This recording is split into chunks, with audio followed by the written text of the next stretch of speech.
Kesempatan kali ini saya akan menjelaskan dan membuat video tutorial bagaimana caranya membuat video presentasi. Jadi saya harap video ini dapat disimak baik-baik supaya teman-teman dapat mengerti bagaimana cara membuat video presentasi secara mandiri. Jadi yang pertama-tama kita dulu harus membuat PowerPoint dari materi yang akan kita presentasikan. Jadi pertama-tama kita masuk ke Google Chrome, lalu kita masuk ke website Canva. Di sini kita ketik canva.com. Setelah kita masuk ke website Canva, di sini kita diperlihatkan dalam beberapa menu seperti menu home, project, template, brand, dan lain sebagainya. Kemudian pada menu home kita masuk pada menu presentation. Kita klik seperti ini. Nah, kemudian di sini kita bisa memilih template yang bisa kita gunakan untuk membantu kita membuat presentasi berdasarkan materi yang akan kita paparkan. Jadi di sini ada beberapa template yang menggunakan gambar mahkota atau template yang pro. Saran saya jangan menggunakan template ini karena template ini berbayar.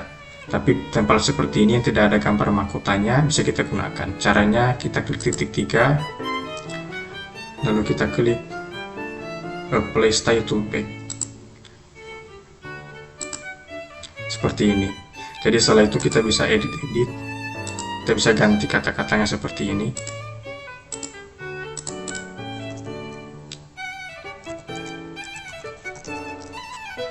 Nah, kurang lebih seperti itu.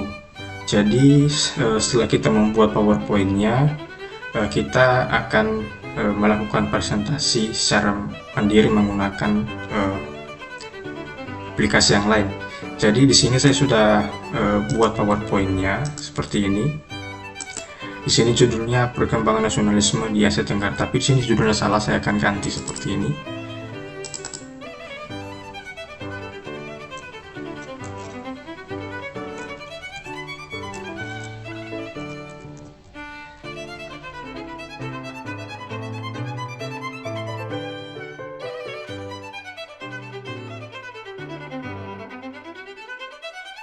Jadi judul presentasi saya adalah Perkembangan Nasionalisme di Vietnam dan Indonesia.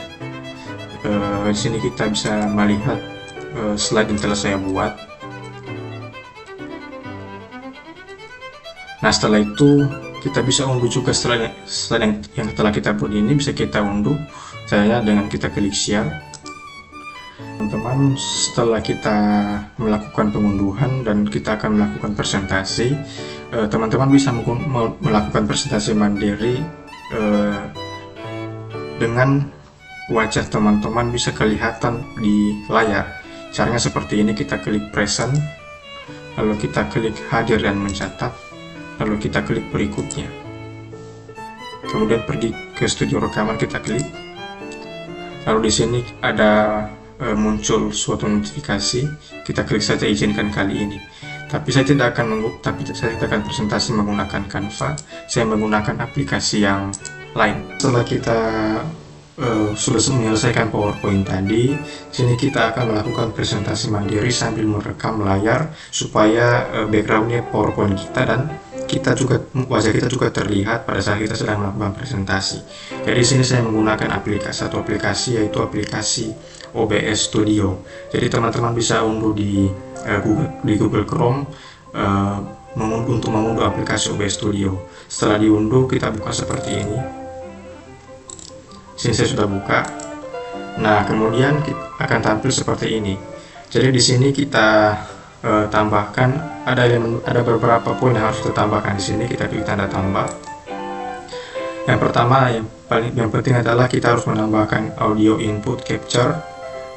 Nanti kita klik saya di sini, tapi saya tidak akan klik karena sebelumnya sudah saya tambahkan. Kemudian audio output capture, kemudian display capture, dan yang terakhir adalah video capture device. Ini harus kita tambahkan. Kenapa? Karena supaya untuk bisa merekam suara kita, kemudian juga merekam wajah kita, untuk memvideokan wajah kita sedang presentasi, kemudian juga untuk merekam layar. Setelah kita tambahkan, di sini akan muncul audio input capture, audio output capture, video capture device, dan display capture. Di sini saya belum mengaktifkan kameranya. belum muncul wajah saya di sini. Ini adalah layar laptop kita. Jadi saya di sini saya hidupkan. Nah, di sini muncul wajah saya.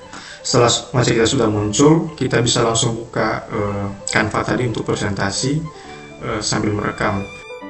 Oke teman-teman, setelah melakukan presentasi dan melakukan perekaman menggunakan aplikasi OBS Studio, kita masuk kembali pada aplikasi OBS Studio-nya.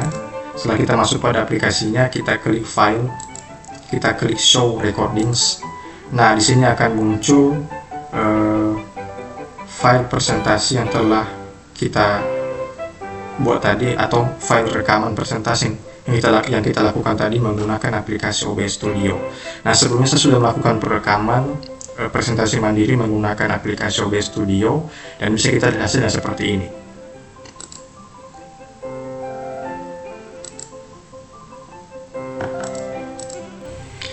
Pada kesempatan kali ini saya akan menjelaskan mengenai mempresentasikan mengenai perkembangan nasionalisme di Vietnam dan di Indonesia. Yang pertama-tama kita harus mengetahui dulu pengertian nasionalisme. Di sini saya mengutip pengertian nasionalisme dari beberapa ahli. Yang pertama ada Ernest Renan. Ernest Renan ini adalah seorang filsuf dan sejarawan terkenal asal Prancis. Jadi dia mengemukakan bahwa nasionalisme adalah kehendak untuk hidup bersama dan kesepakatan untuk melanjutkan kehidupan bersama. Nah, setelah itu demikian, Mbak. Nah, setelah itu kita bisa tutup filenya seperti ini, kita close saja, tapi di sini saya tidak akan close. Nah, di sini kita bisa melihat begitulah cara untuk membuat presentasi secara mandiri menggunakan aplikasi OBS Studio. Dimulai tadi dari membuat PowerPoint menggunakan Canva, kemudian menggunakan aplikasi OBS Studio untuk merekam presentasi kita. Sekian yang dapat saya sampaikan. Semoga video dapat bermanfaat kepada kalian semua. Terima kasih.